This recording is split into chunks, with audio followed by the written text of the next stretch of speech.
Hello friends, welcome to our YouTube channel. अगर आपने अभी तक चैनल को सब्सक्राइब नहीं किया है तो इसे सब्सक्राइब कर ले और बेल आइकन प्रेस कर दे ताकि आपको हमारे वीडियोस का अपडेट मिलती रहे। तो चलिए शुरू करते हैं इसी के साथ आज का अपना वीडियो। तो हमारा वीडियो है जीएस टेस्ट पेपर 115 और आज का हमारा पहला क्वेश्चन है, With which country has India for the first time conducted joint patrols from the Reunion Island?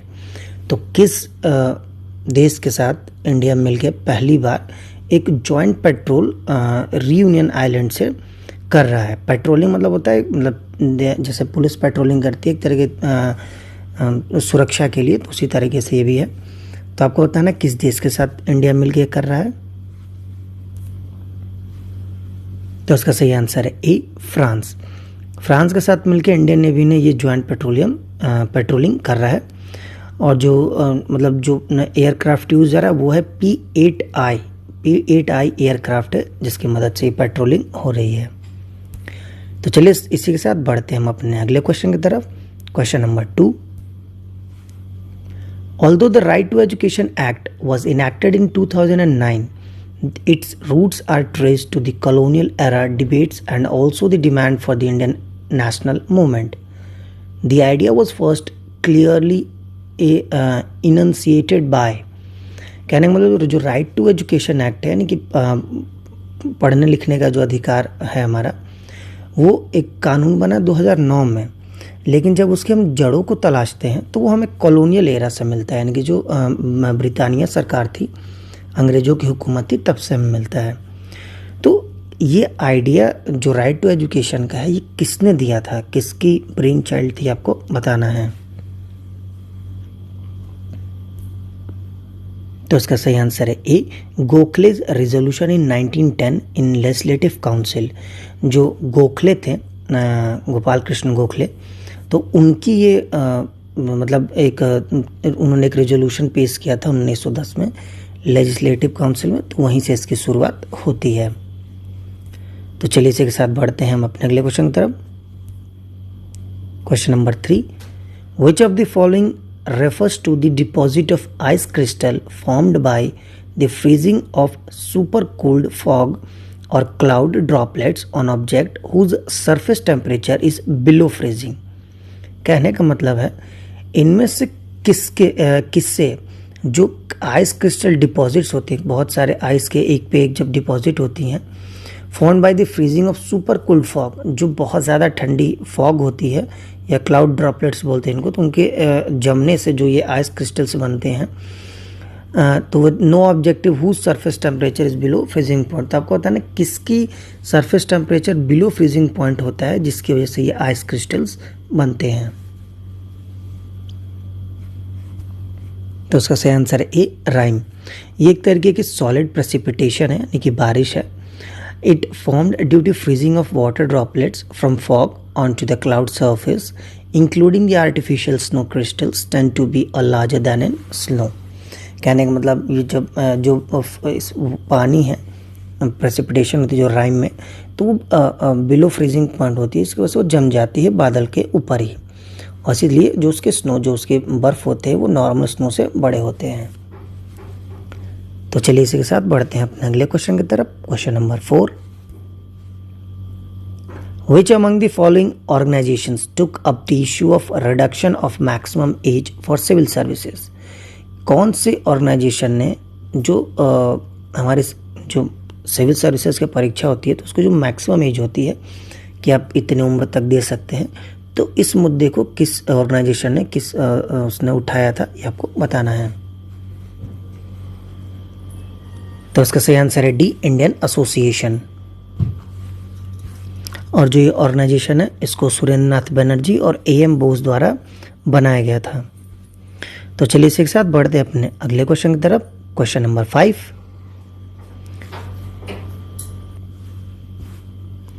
Which of the following can decrease biological diversity. इनमें से कौन सी चीज़ है जो कि बायोलॉजिकल डाइवर्सिटी को डिक्रीज करती है, यानी कि घटाती हैं। आपके ऑप्शन है 1, symbiosis, 2, extreme environment, 3, recent introduction of exotic species, या 4 high diversity eight one trophic level.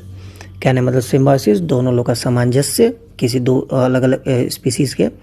Second extreme environment, environment काफ़ी ख़राब या कुछ एक्सट्रीम हो, ठंडा हो तो बहुत ठंडा हो, गर्म हो तो बहुत गर्म हो। थर्ड है recent introduction of exotic species, कोई अलग स्पीसीज हम इंट्रोड्यूस कर दे उस पर्टिकुलर डाइवर्सिटी में।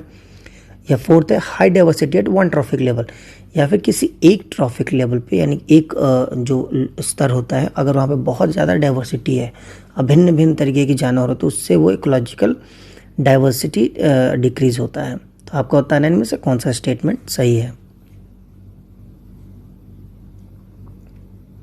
तो उसका सही आंसर है बी 2 and 3, 1 and 4 गलत है।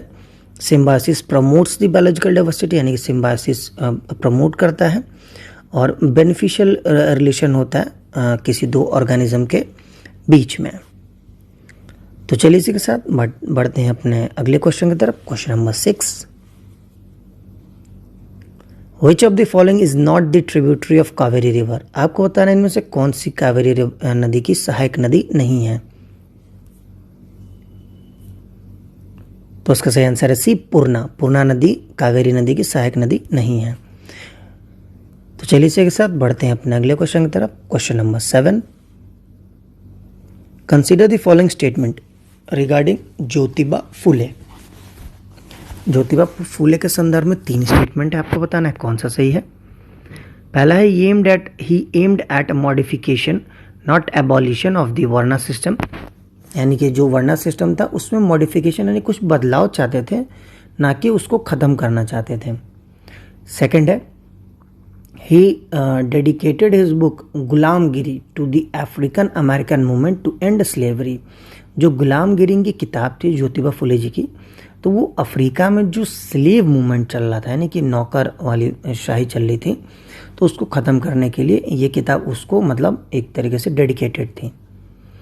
थर्ड एंड लास्ट है first indigenously run school for girls was open by him at Pune, यानी कि पहला एक इंडिजिनियसली यानी कि हिंदुस्तानी अपने द्वारा किसी लड़कियों के लिए मतलब वो महिलाओं के लिए शिक्षा के लिए पहली बार इन्होंने ही स्कूल खोला था पुणे में। तो आपको बताना है इनमें से कौन सा स्टेटमेंट सही है ज्योतिबा फुले के कंटेक्स्ट में।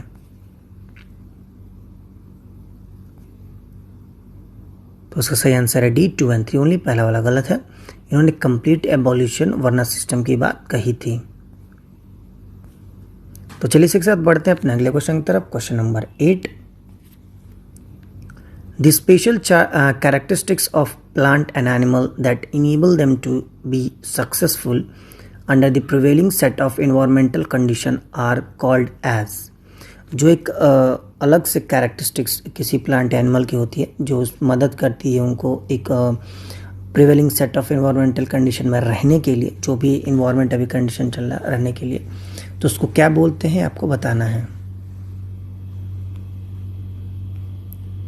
तो उसका सही आंसर है बी इकोलॉजिकल एडाप्टेशन, यानी कि पर्यावरण में जो एक एडाप्टेशन हो जाता है यानी कि उसमें रहने की एक आदत सी पड़ जाती है, उसको मतलब उसको ये कहा जाता है। तो चलिए इसी के साथ बढ़ते हैं अपने अगले क्वेश्चन की तरफ। Question number 9, consider the following statement. 2 है स्टेटमेंट। पहला है the cirrus cloud is compose largely of ice crystal, यानी कि जो सीरस क्लाउड होता है ज़्यादातर आइस क्रिस्टल से बना होता है। सेकंड है drizzle is associated with the low and a thin stratus cloud. जो ड्रिजल होता है वो लो और थिन यानी कि पतले स्ट्रैटस क्लाउड से बने होते हैं, मतलब स्ट्रैटस क्लाउड होते हैं। तो आपको बताना है इनमें से कौन सा स्टेटमेंट सही है। तो उसका सही आंसर है सी बोथ 1 and 2, यानी कि दोनों ही स्टेटमेंट सही है। तो चलिए इसी के साथ बढ़ते हैं अपने आज के आखिरी क्वेश्चन की तरफ। Question number 10, which of the following pairs is correctly matched. कौन सा इसमें से सुमेल सही है आपको बताना है। एक तरफ ज्योग्राफिकल फीचर है और एक तरफ रीजन्स है। तो पहला है Kalahari desert North Africa, second Atlas mountain north west Africa, third है Guiana highland South West Africa और फोर्थ यानी डी है हमारा ओकावांगो बेसिन, ये है आपका पैटागोनिया डेजर्ट। तो आपको बताना है इनमें से कौन सा मैच यानी कि सुमेल सही है। तो इसका सही आंसर है B, Atlas mountain, north west Africa. ये आपके नॉर्थ वेस्ट अफ्रीका जो मोरक्को वाला हिस्सा है वहाँ पे ये माउंटेन पाया जाता है। और यहीं पे एक कोल्ड करंट होती है, इसका नाम है कैनरी करंट। एक आइलैंड है कैनरी, उसी के नाम पे इसको रखा भी गया है। बाकी कलाहारी डेजर्ट साउथ अफ्रीका का है। गुयाना आइलैंड जैसे आप सबको पता है साउथ अमेरिका है। ओकावांगो बेसिन ये आपका कलाहारी डेजर्ट है। तो फ्रेंड्स इसी के साथ आज का वीडियो समाप्त होता है। जाने से पहले हम आपको जो हमारा लास्ट वीडियो था यानी जीएस टेस्ट पेपर 114, तो जो उसका जो क्वेश्चन ऑफ द डे था उसका आपको आंसर बता देते हैं। तो हमारा क्वेश्चन ऑफ द डे था, who recently resigned from the board of software group corporation of Japan. कौन से किस व्यक्ति ने इस board of software group corporation Japan की जो है इसे रिजाइन दिया है। तो इसका सही आंसर है ए, जैक मा। जैक मा ने हाल ही में इस पद से रिजाइन दिया है। तो चलिए जाने से पहले हम आपको आज का हमारा यानी कि जीएस टेस्ट पेपर 115 का आपको question of the day they देते हैं। तो आज का हमारा क्वेश्चन ऑफ द डे है, Idukki dam of Kerala is built across which of the following river. जो इदुक्की डैम है ये केरला में, तो किस नदी के ऊपर बना है आपको बताना है। तो आपके ऑप्शन से ए पेरियार, बी ब्रह्मपुत्र रिवर, सी नर्मदा रिवर या डी कृष्णा रिवर। तो फ्रेंड्स इसी के साथ आज का वीडियो हमारा समाप्त होता है। जाने से पहले अगर आपको हमारा वीडियो अच्छा लगा हो तो इसे लाइक करें, शेयर करें और हमारे चैनल को जरूर सब्सक्राइब करें। साथ ही आप हमें नीचे कमेंट बॉक्स में हमारे क्वेश्चन ऑफ द डे का आंसर ज़रूर दें। तब तक के लिए thank you for watching and bye bye.